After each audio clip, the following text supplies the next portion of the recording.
أمرت الحوت يلفظ يونسا وسترته بشجيرة اليقطين يا رب إنا مثله في كربات فرحا عبادا كلهم ذنوني. نحمده ونصلي على رسوله الكريم اما بعد فاعوذ باللہ من الشیطان الرجیم بسم اللہ الرحمن الرحیم رب اشرح لی صدری ویسر لی امری واحلل عقدۃ من لسانی یفقہوا قولی. هو الذی، وہ اللہ وہ ذات ہے، یسیرکم جو چلاتا ہے تم کو، سیر کراتا ہے تم کو، فی البر والبحر خشکی میں اور سمندر میں، اس نے تم کو چلنے کی توفیق دی. یہ جو انسان کی چال ہے نا اور چلنا، یہ بھی اللہ کی نشانیوں میں سے ایک نشانی. آپ دیکھیں کہ اکثر جانور چار پائے ہیں نا، چار پاؤں پہ چلتے، انسان دو پہ چلتا ہے اور بالکل سٹریٹ کھڑا ہے. کتنی حیرت کی بات ہے. مثلاً اور جو دوسرے جانور ہیں نا جو دو دو پاؤں پہ ہیں، ان کی ساخت مختلف ہے انسان سے. مثلاً مرغی ہے یا چڑیا ہے تو وہ مثلا دو ٹانگیں ہیں تو وہ ان کا ذرا سا کرو ہے اوپر سے، لیکن ہم بالکل سٹریٹ ہیں، سیدھے. اور کس طرح ایک کے بعد ایک پاؤں اٹھاتے چلے جاتے ہیں اور گرتے نہیں ادھر ادھر آگے پیچھے. اور پاؤں کی آپ ہڈیوں کو اگر غور کریں تو کتنے چھوٹے چھوٹے جوڑ اس بہترین طریقے سے لگے ہوئے ہیں کہ جو چلنے میں پوری طرح کارآمد ہے. هو الذی یسیرکم، وہ چلاتا ہے تم کو، یہ تمہارا چلنا اس کی رحمت ہے. اور پھر فی البر خشکی میں، یعنی زمین پر، ریتلے علاقوں میں، پتھریلے علاقوں میں، پہاڑی علاقوں میں. کتنے پرفیکٹ بنایا اللہ نے انسان کو کہ زمین ساری لیول نہیں ہے، کہیں مٹی ہے، کہیں پتھریلی ہے، کہیں اونچی نیچی ہے. اگر ہم روبوٹ کی طرح ہوتے تو سیدھے سیدھے تو شاید چلتے، جہاں اوپر نیچے آتے وہاں گر پڑتے. لیکن ایسی لچک رکھی اس نے ہمارے گھٹنوں میں، ٹخنوں میں. آپ ذرا اپنے پاؤں کو موو کریں اور موو کر کے دیکھیں کس طرح کی موومنٹ ہے، فلیکسیبل، حالانکہ مضبوط ہڈیاں اس میں لگی ہوئی ہیں. کس قدر حیرت کی چیز ہے نا، کس طرح ہم ان کو یوز کرتے چلے جاتے ہیں، ساری ساری زندگی استعمال کرتے ہیں اور کبھی ایک دفعہ شکر بجا نہیں لاتے اس نعمت کا. ذرا سی اس میں کمی بیشی ہو جائے، خرابی ہو جائے تو انسان پریشان ہو اٹھتا ہے. لیکن جب تک نعمت ملی رہتی ہے شکر کم ہی ادا کرتا ہے، اس کو اپنی قابلیت سمجھتا ہے. یسیرکم فی البر والبحر، اور سمندر میں بھی چلایا تم کو. پھر زمین پر چلنا انسان کا ایک تو خود اپنے پاؤں پر چلنا اور ایک مختلف سواریوں پہ بیٹھ کے چلنا، یعنی ایک جگہ سے دوسری جگہ موو کرنا. گدھے، گھوڑے، اونٹ، بیل، مختلف چیزیں. اور اس کے بعد اب تیز رفتار گاڑیاں، ٹرینز. والبحر، اور سمندر میں بھی تم کو چلایا، یعنی اپنے پاؤں نہیں چلتے تو تمہارے پاؤں کے نیچے ایسی کشتیاں چلا دی کہ تم بڑے بڑے فاصلے طے کر جاؤ. جب ہوائی جہاز نہ تھے تو اٹلانٹک اوشن کس سے طے ہوتا تھا، کس سے پار ہوتا تھا؟ کشتیوں کے ذریعے ہی، بحری جہازوں ہی کے ذریعے. اور دنوں کی مسافت لوگ پانی پہ طے کرتے تھے. تو فرمایا کہ یہ سب کچھ کس کا کرم ہے، کس نے تمہارے قدم جمائے، کس نے تمہارے لیے سب کچھ مسخر کیا؟ وہی جس کے ساتھ تم چالیں چلتے ہو. حتی اذا کنتم فی الفلک، یہاں تک کہ جب تم کشتیوں میں ہوتے ہو. وجرینا، اور وہ چلتی ہیں، بہم ان کو لے کر، بریح طیبۃ، عمدہ ہوا کے ساتھ، یعنی باد موافق جو کشتیوں کو چلاتی ہے. وفرحوا بہا، اور وہ خوش ہوتے ہیں، فرحاں و شاداں ہوتے ہیں، سفر کر رہے ہوتے ہیں کہ کشتی رواں دواں ہے کہ یکایک کہیں سے تیز ہوا آ جاتی ہے. جاءتھا ریح عاصف، شدید آندھی چل پڑتی ہے، کہیں سے اچانک آ جاتی ہے.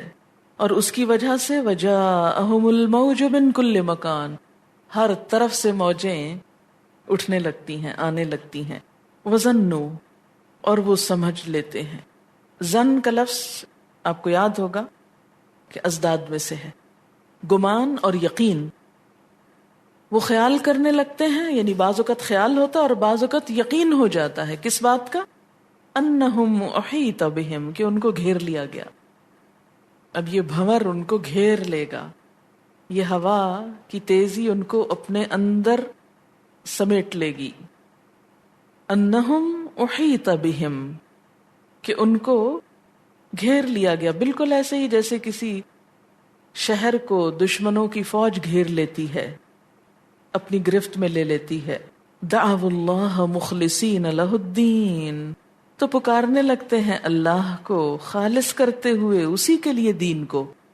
پھر وہ سب چالیں بھول جاتے ہیں، سب شریک بھول جاتے ہیں، سب بہانے ختم ہو جاتے ہیں، صرف اللہ کو پکارتے ہیں خالص کرتے ہوئے اسی کے لیے دین کو. یعنی انسانی فطرت توحید کو پہچان لیتی ہے، یہ مشکلات اس کے دین کو خالص کر دیتی ہیں. اور اس وقت انسان کیا وعدہ کرتا ہے؟ لئن انجیتنا من ہذہ، کہ اگر تو نے اس سے ہم کو نجات دے دی، لنکونن من الشاکرین، تو ہم ضرور ہو جائیں گے شکر گزاروں میں سے. کہ اللہ اگر تو نے اس سفر میں، اس بھنور سے، اس مصیبت سے خیر خیریت کے ساتھ منزل تک پہنچا دیا تو ہم بہت شکر گزار ہوں گے. آپ کو یاد ہوگا واقعہ اکرمہ بن ابی جہل کا، کہ جب مکہ فتح ہوا تو وہ مکہ سے بھاگ گیا کہ میں یہاں نہیں رہ سکتا، اور ویسے رہتا بھی تو پکڑا جاتا. جاتے جاتے وہ سمندر کی طرف جا پہنچا، وہاں ایک کشتی پہ سوار ہوا، راستے میں طوفان آ گیا. ملاح نے کہا کہ اللہ کو پکارو. تو اکرمہ نے سوچا اگر سمندر میں صرف اللہ نجات دے سکتا ہے تو خشکی میں کون دیتا ہے؟ پھر وہاں کسی دیوتا دیوی کو پکارنے کا کیا مطلب ہے؟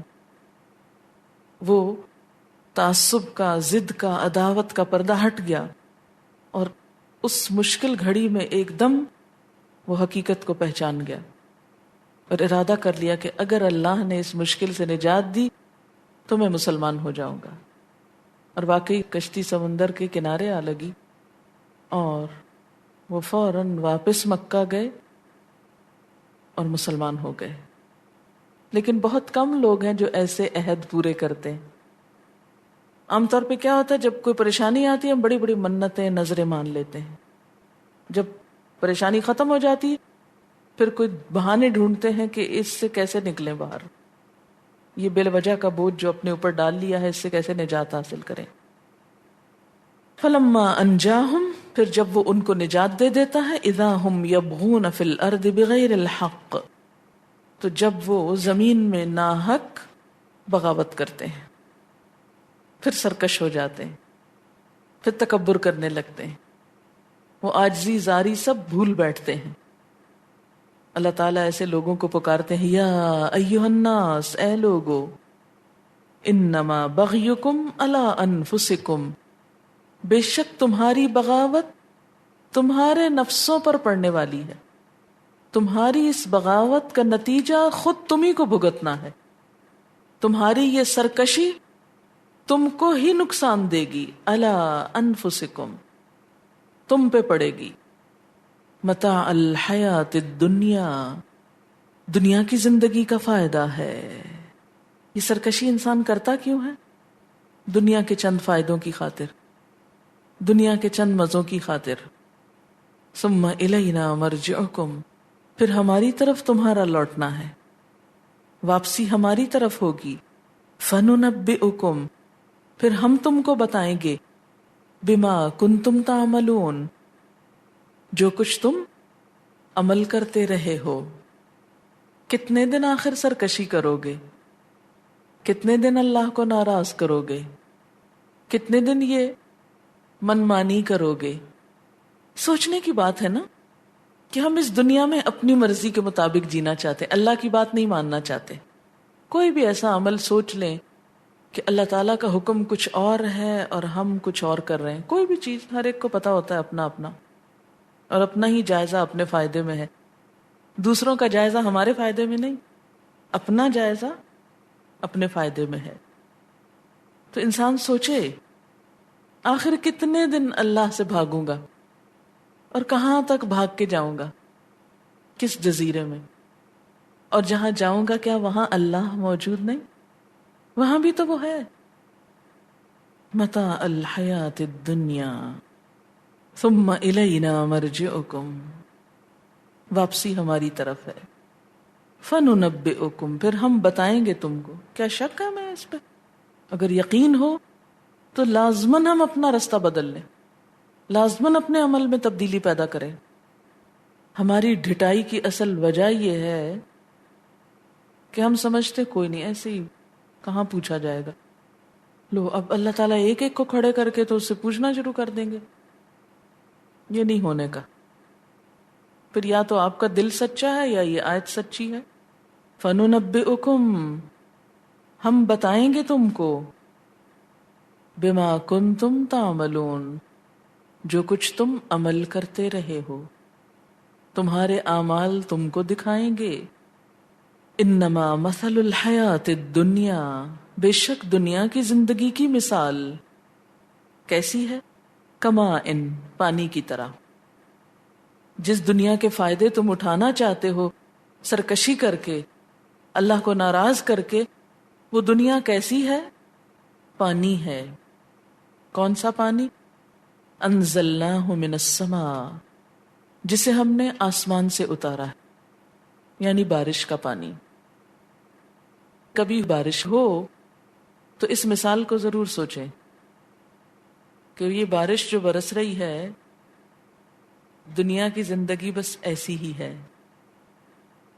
انزلناہ من السماء، پانی جب برستا ہے تو کیا ہوتا ہے؟ فاختلط بہ نبات الارض، زمین پہ پڑتا ہے، زمین جذب کر لیتی ہے، اور پودے زمین کے اندر گئے ہوئے پانی کو اپنے اندر جذب کر لیتے ہیں.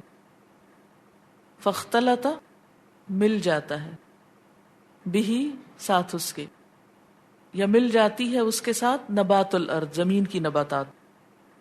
جتنے بھی پودے ہیں یہ پانی پہ جیتے ہیں.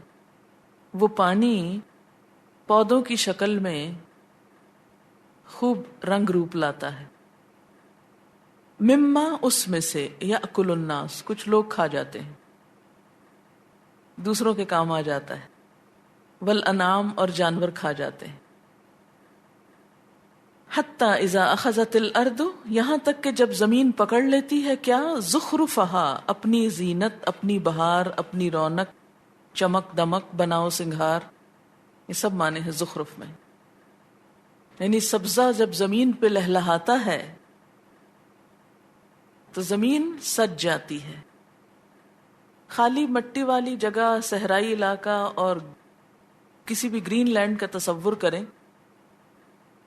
وزینت، اور خوب خوبصورت ہو جاتی ہے، خوب زینت پکڑتی. زینت، زینت پکڑ لیتی، حسین ہو جاتی. وظن اہلھا، اور اس کے رہنے والے سمجھنے لگتے ہیں.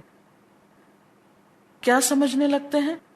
انہم قادرون علیہا، کہ وہ اس پر قادر ہو گئے. یعنی اب یہ لہلہاتی کھیتیاں ان کی ہیں. اتاہا امرنا، آ جاتا ہے اس پر حکم ہمارا، فیصلہ ہمارا. لیلاً او نہاراً، رات کو یا دن کو. فجعلناہا حصیداً، تو کر دیتے ہیں ہم اس کو کٹا ہوا.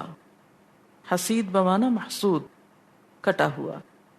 اور یوں نظر آتا ہے سارا لہلہاتا کھیت کأن لم تغن بالامس، گویا کہ کل کبھی یہاں کچھ تھا ہی نہیں، کچھ بسا ہی نہ تھا، کوئی سبزہ ہی نہ تھا.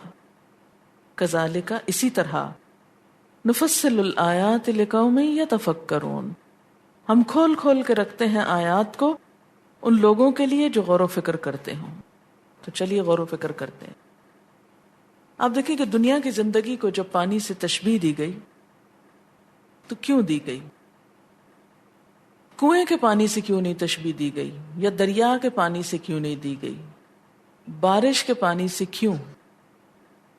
تو نمبر ایک یہ کہ کنویں کا پانی اپنے بس میں ہوتا ہے، جب چاہیں اس میں سے ڈول بھر لیں آپ۔ بارش کا پانی ہمارے بس میں نہیں ہوتا کہ جب چاہیں اس کو لے آئیں برسائیں۔ سب مل کے آج برسائیں، نہیں برسا سکتے۔ اسی طرح دنیا ہمارے بس میں نہیں ہوتی کہ اپنی مرضی سے اس کو اپنے قابو میں کر لیں، کہ جو چیز ہماری خواہش ہے یا دل ہے یا مرضی ہے اس کو ہم اپنا کر لیں، یہ ہو نہیں سکتا۔ بارش کبھی ضرورت سے زیادہ آتی ہے اور کبھی ضرورت سے کم آتی ہے۔ ایسے ہی دنیا یا دنیا کا مال کبھی اتنا ہو جاتا ہے کہ ضروریات سے زائد ہو جاتا ہے، گودام بھرے ہوئے ہیں، الماریاں بھری ہوئی ہیں، جگہیں بھری ہوئی ہیں، اور کبھی پائی پائی کے محتاج ہیں اور کچھ نہیں پاس کھانے کو۔ پھر بارش کے آنے کا وقت معلوم نہیں کہ کب آئے گی یا کتنی آئے گی۔ یہی حال دنیا کا ہے کہ کوئی وقت نہیں پتا کب ملے گی۔ بعض اوقات ہم انتظار کرتے رہتے ہیں کہ آج کل پرسوں، لیکن نہیں، جب اللہ چاہتا ہے جب ہی آتی۔ پھر یہ کہ بارش اگر زیادہ ہو جائے تو مصیبت، نہ ہو تو مصیبت۔ دنیا بھی اگر زیادہ ہو جائے تو آزمائش، نہ ہو تو آزمائش۔ پھر یہ کہ بارش کی ہمیشہ ضرورت رہتی ہے، محتاجی ہوتی ہے۔ آپ کنویں سے، دریا سے، جتنا مرضی کھیتوں کو پانی لگائیں، لیکن بارش سے جو سبزہ پیدا ہوتا ہے وہ آپ کے لگائے ہوئے پانی سے پیدا نہیں ہوتا۔ کبھی آپ نے غور کیا ہوگا کہ بارش برسنے کے بعد جتنی تیزی سے گھاس اگتا ہے اتنا آپ روز بھی پانی لگائیں تو نہیں اگتا۔ جس طرح درخت سرسبز ہو جاتے ہیں، دھل جاتے ہیں، تو جو رونق اور جو زینت اس میں ہے وہ کسی اور چیز میں نہیں۔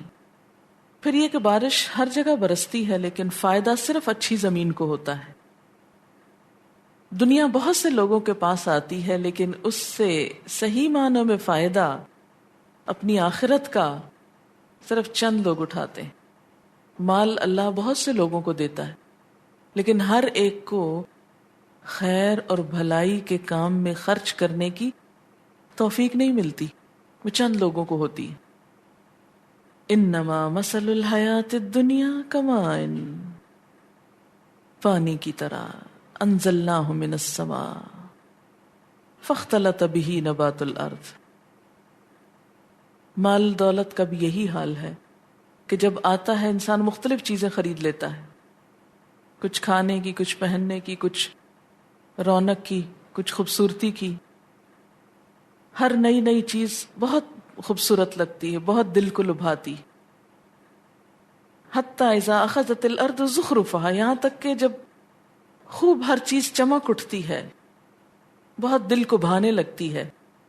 مثلاً آپ کو اللہ نے بہت سا پیسہ دیا، آپ نے نیا گھر بنایا، نیا فرنیچر ڈلوایا، نئے پردے لگوائے، نئے کارپٹ بچھائے، نئے ڈیکوریشن پیس لائے، نئی کراکری لائے، سب کچھ نیا نیا، کس قدر خوبصورت لگتا ہے، سب کچھ ایک جنت کی طرح لگتا ہے۔ پھر آپ نے استعمال کرنا شروع کیا۔ مثلاً کسی کی شادی ہوئی، نیا نیا فرنیچر آیا، خوبصورت سیج بنائی گئی، خوشبوئیں، رنگ، خوبصورتی، زینت، ہر چیز جو انسان چاہ سکتا ہے، تصور میں لا سکتا ہے۔ پھر کیا ہوا؟ ان سب چیزوں کا استعمال شروع ہوا۔ آہستہ آہستہ ہر چیز پرانی ہوتی گئی، رنگ خراب ہوتا گیا، میلی ہوتی گئی، اور اگر رنگ خراب ہونے سے اس کو بچا لیا اور میلا ہونے سے بھی بچا لیا تو اوور ڈیٹ ہو گئی، آؤٹ آف فیشن ہو گئی، پرانی ہو گئی، ختم ہو گئی۔ کیا کبھی کوئی چیز جو زندگی میں آپ نے خریدی ہو اس کی ہمیشہ وہ ویلیو رہی؟ نہیں۔ یہ الگ بات ہے کہ انسان نے خود کو دھوکہ دینے کے لیے بعض پرانی چیزوں کو اینٹیک کا نام دے کر دل کو تسلی دی ہوئی ہے کہ ان کی بڑی ویلیو ہے، ان کی ویلیو خود ہی بنا لی نا، اور صرف اس لیے کہ وہ اب ملتی نہیں مثلاً، تو یہ ایک الگ ویلیو کا سبب ہے، لیکن خود اس چیز کے اندر وہ شان، وہ رنگ روپ نہیں رہتا جو ایک نئی چیز کے اندر ہوتا ہے۔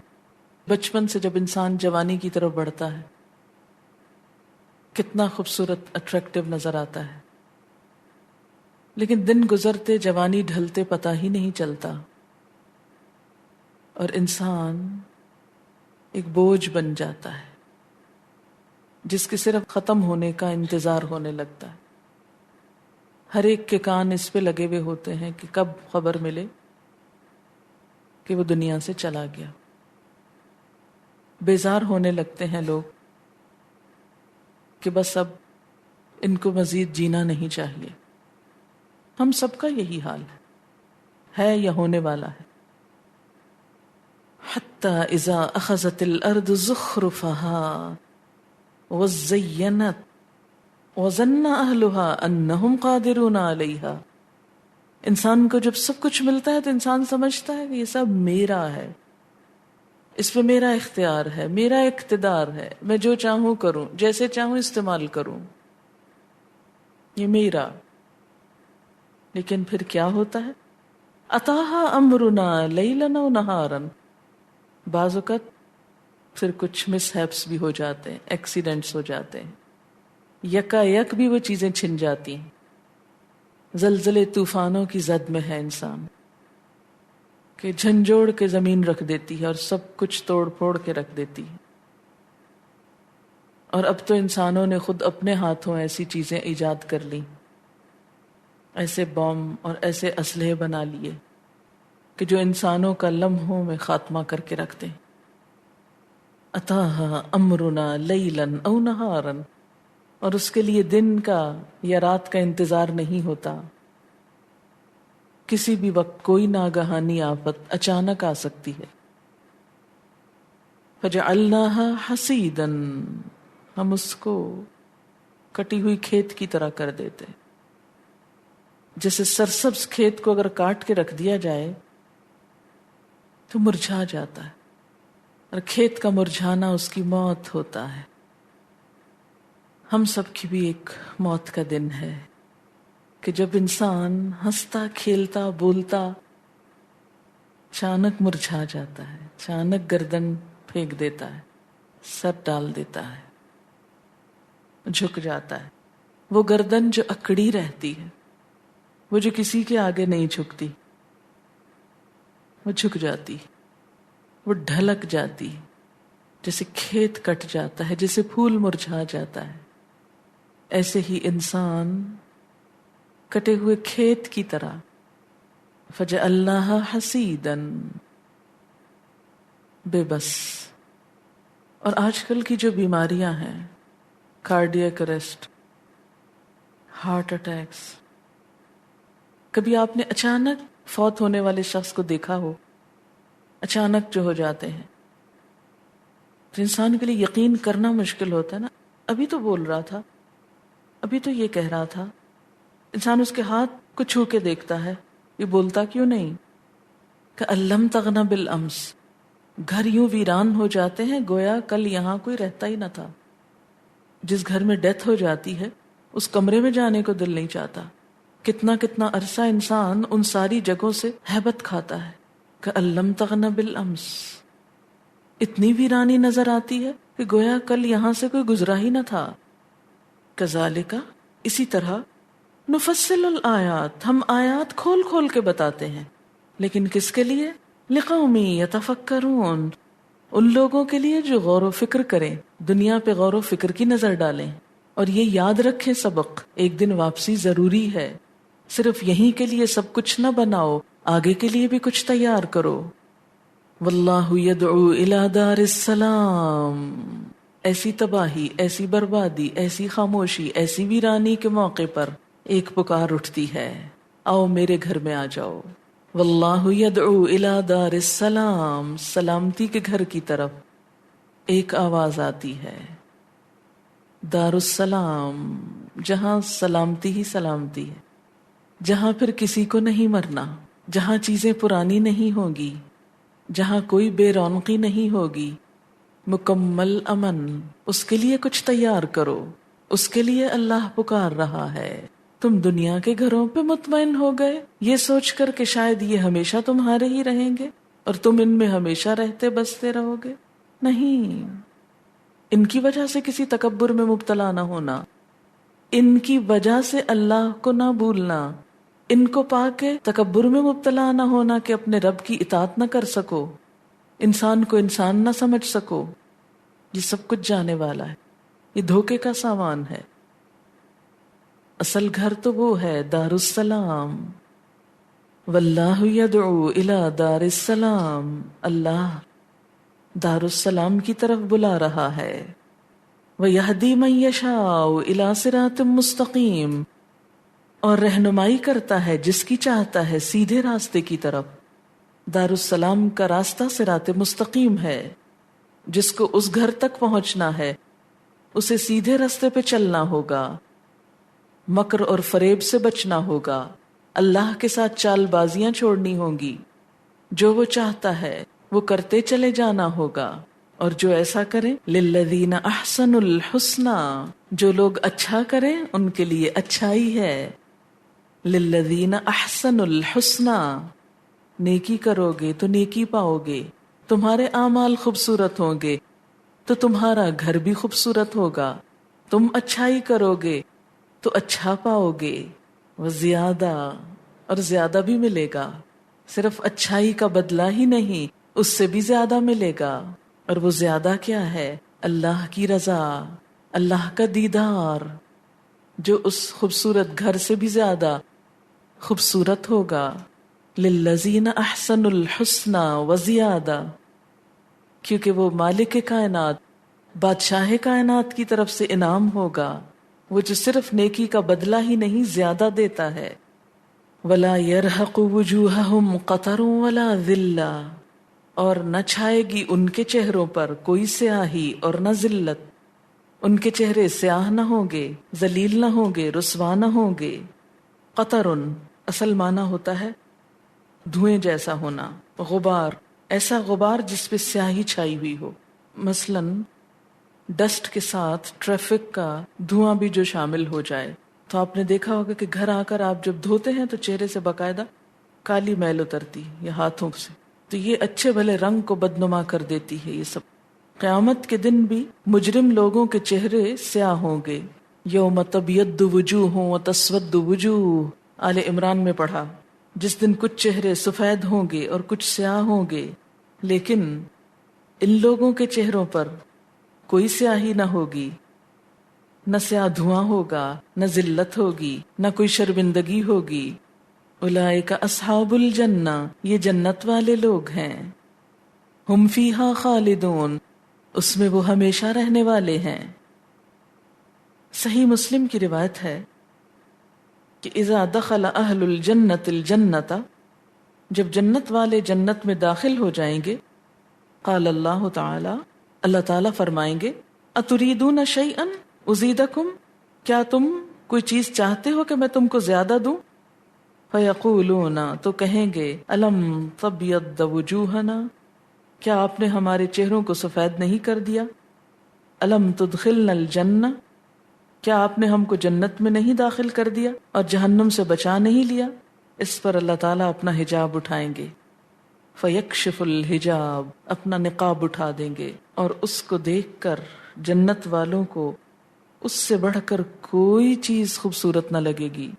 فما اعطوا شیئا احب الیہم من النظر الی ربہم، اپنے رب کو دیکھنے سے بڑھ کر کوئی چیز ان کو پسند نہ ہوگی، پھر نبی صلی اللہ علیہ وسلم نے یہی آیت پڑھی للذین احسنوا الحسنی وزیادہ. کسی بھی خوبصورت چیز کو دیکھ کر انسان کا چہرہ کھل اٹھتا ہے، انسان کی آنکھیں ٹھنڈی ہو جاتی، نگاہیں روشن ہو جاتی ہیں. اللہ تعالیٰ کے دیدار پر بھی بندے کا چہرہ کھل اٹھے گا، اس کو ایک پورا کانفیڈنس حاصل ہوگا، اطمینان، اعتماد، خوشی. اسی لیے وَلَا يَرْهَقُ وُجُوهَهُمْ قَتَرٌ وَلَا ذِلَّةٌ، اللہ کا دیدار کرنے کے بعد کسی کے چہرے پہ کوئی خفت، کوئی شرمندگی، کوئی سیاہی نہ ہوگی، وہ دیکھنا ہی چمکا دے گا. وآخر دعوانا ان الحمد للہ رب العالمین. سبحانک اللہم وبحمدک، اشہد ان لا الہ الا انت، استغفرک واتوب الیک. السلام علیکم ورحمۃ اللہ وبرکاتہ.